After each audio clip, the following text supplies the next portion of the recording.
moments later. I'll be your season, but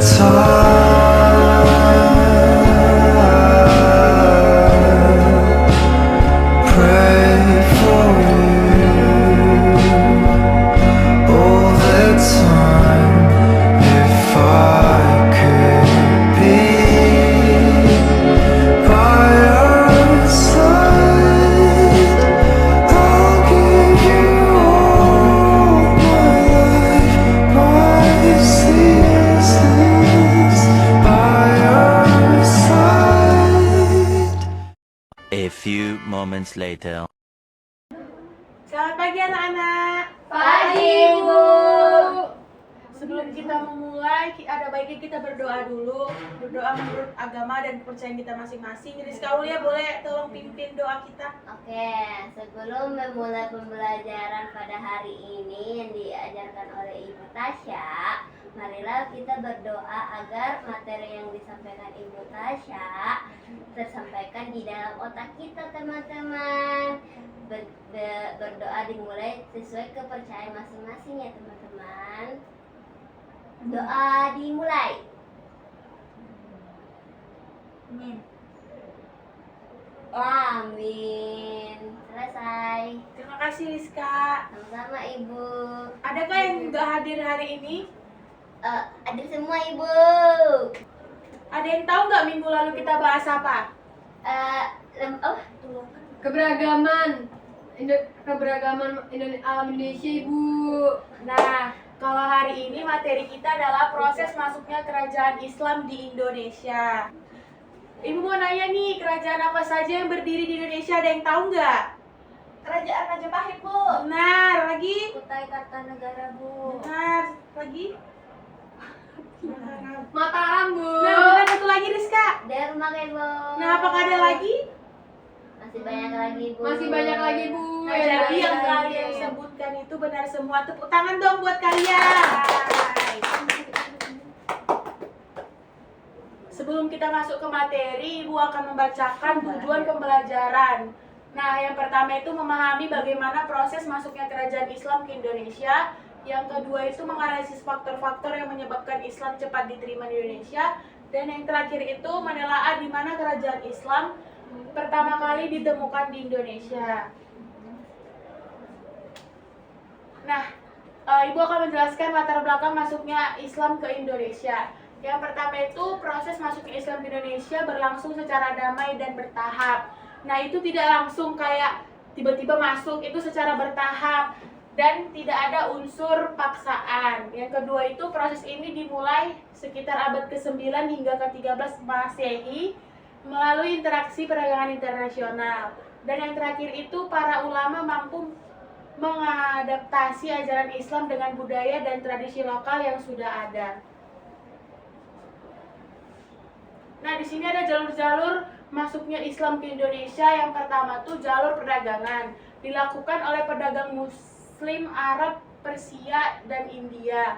Yang kedua itu perkawinan, perdagangan Muslim menikah dengan penduduk lokal, membentuk keluarga dan komunitas Muslim. Yang ketiga itu tasawuf, ajaran yang mudah diterima karena mengakomodasi nilai budaya yang sudah ada. Yang keempat itu melalui pendirian pondok pesantren oleh para ulama dan kiai. Yang terakhir itu kesenian, menggunakan media seperti wayang dan gamelan untuk menyisipkan ajaran Islam. Mengapa Islam cepat diterima? Itu ada 4 alasan. Yang pertama itu ajaran mudah dipahami dan tidak bertentangan dengan nilai-nilai lokal. Yang kedua, penyebarannya dilakukan dengan cara damai, fleksibel, dan melalui pendekatan budaya. Yang ketiga, adanya kesamaan nilai seperti gotong royong dan musyawarah yang sejalan dengan budaya setempat. Yang terakhir itu keteladanan para penyebar Islam yang sederhana, ramah, dan menghormati tradisi. Kerajaan Islam pertama di Indonesia berdiri di Indonesia adalah Kerajaan Perlak. Tadi nggak disebut loh Perlak tuh? Enggak, Bu. Nah, Yang kedua, lokasi yang berada di Aceh bagian timur. Yang ketiga, memiliki posisi strategis sebagai pelabuhan niaga di jalur perdagangan internasional sehingga menjadi pintu masuk utama penyebaran Islam di Nusantara. Nah, setelah Ibu sudah menjelaskan materi kita hari ini, Ibu akan membagikan LKPD yang harus didiskusikan. Nah, di sini Ibu akan membagi dua kelompok, yaitu Cecilia dan Laila, Rizka dan Rizna. Wah, Bu, jahatnya, Bu. Ya ini ya anak-anak. Terima kasih Bu. Ini kesenjangan dapat. Kesenjangan sosial, Kak, Bu. Satu ya. LKPD-nya sudah Ibu bagi. Jika ada yang ingin ditanyakan atau dibingungkan dari LKPD, boleh ditanya ke Ibu ya. Ibu Iya, bingung Bu. semuanya, Bu. Ibu Ini Ibu kasih waktu 5 menit. Ibu apa sih ibu? Nah, kirim. Ibu ini nggak tulis soal kan Bu? Enggak, langsung bacakan aja ya. Cepet jawab kalian itu.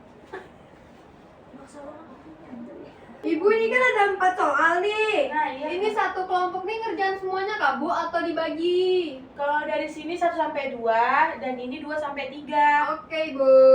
Nanti perwakilan aja ya majunya. Oke. Perwakilannya dua-duanya, Kak, Bu? Dua-duanya. Iya, perwakilan. 1. Makasih, Bu. Iya. Ada yang kurang paham dari Iya, sini? aku mau pindah ke jangan gitu dong. Apa ya? Bagi sama Yang ini tim. Bu. Kita tadi soalnya nomor berapa? 3 sampai 4. Salah. Nah, 3 sampai 4.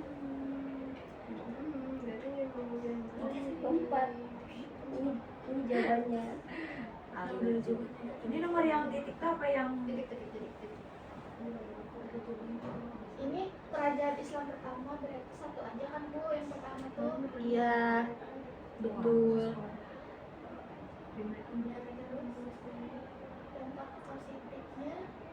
Dampak positifnya ada berapa Bu? Boleh ditentuin 1, 2. Minimal 2, jangan 1. Ya Bu. Oke, Bu. 10, Kak, Bu. Boleh kalau sanggup. Apakah sudah selesai anak-anak? Belum, Bu. Sabar, Bu. Oke, Cecilia. Ibu akan menunggu. Sabar ya, Ibu. siswanya tidak sekolah ibu? Udah jawabannya. Apa nih? Kok kan ngejalan PPT? Ini kan udah ada jawabannya.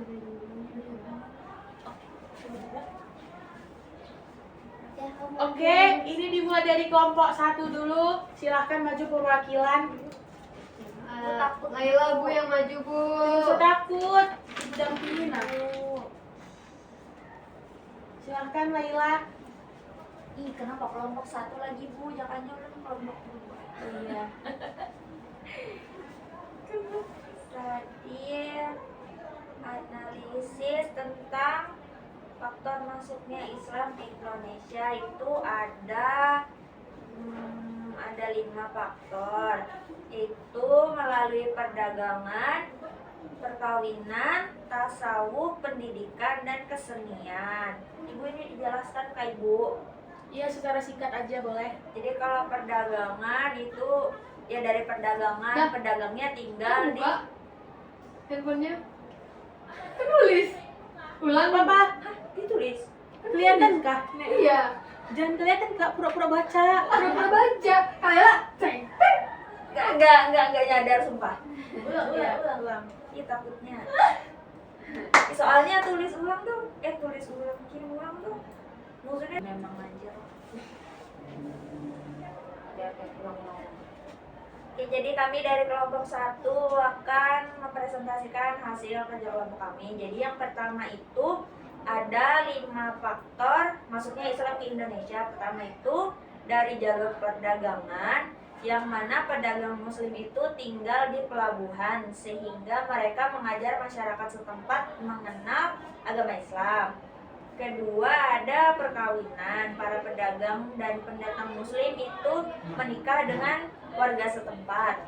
Kemudian ada tasawuf yang berarti menarik hati masyarakat melalui dakwah. Terus pendidikan itu melalui kajian agama seperti pesantren atau tempat belajar sekolah gitu. Kemudian ada kesenian, yaitu seni tradisional yang di dalamnya ada nilai-nilai Islam. Terus nomor 2-nya, penyebaran Islam itu cepat diterima warga lokal karena agama Islam itu mudah dipahami dan tidak bertentangan dengan nilai adat setempat. Kemudian penyebaran Islam dilakukan dengan cara damai melalui yang 5 faktor tadi. Sekian, terima kasih. Terima kasih, kita kasih aplaus untuk Laila. Terima kasih Laila karena sudah aktif. Selanjutnya kelompok 2. Saya Bu. Oke, Risna silakan maju.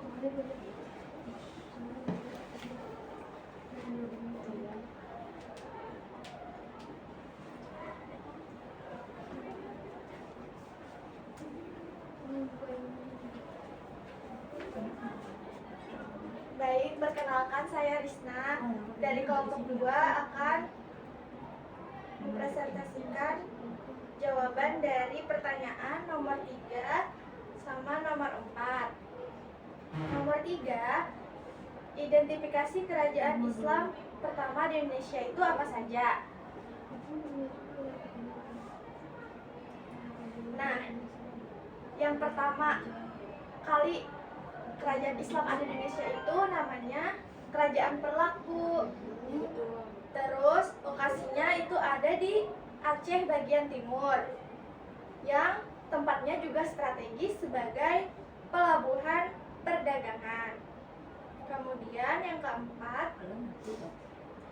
apa dampak positif dari masuknya Islam ke Indonesia terhadap kehidupan masyarakat?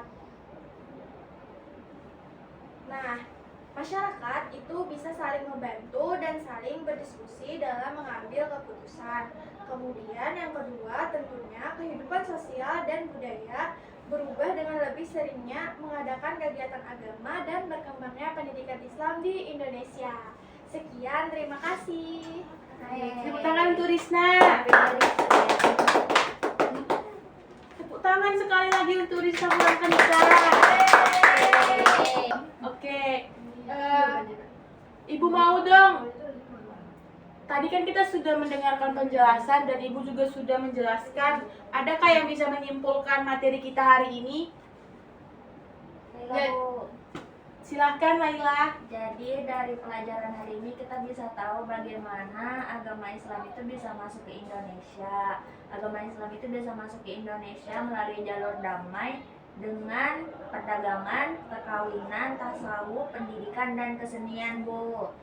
Ih, benar sekali. Bisa Tepuk aja, tangan Bu. untuk Laila. Alright. Terima kasih Laila sudah aktif.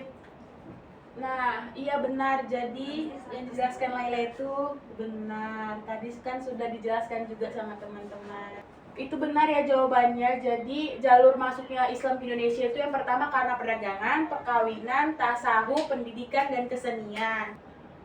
Apakah pelajaran hari ini menyenangkan atau membosankan anak-anak? Menyenangkan Bu, Senang. cuman agak membosankan juga Bu. Kenapa membosankan Karena Cecilia? sejarah. Iya Bu, karena sejarah. Jadi kita tuh penting mempelajari sejarah walaupun membosankan, tapi kita perlu tahu kejadian-kejadian sebelumnya itu apa. Sekian pembelajaran kita hari ini.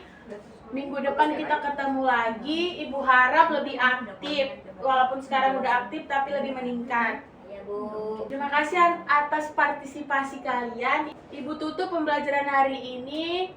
Sampai ketemu di minggu depan. Terima kasih, Terima kasih Bu. A few moments later.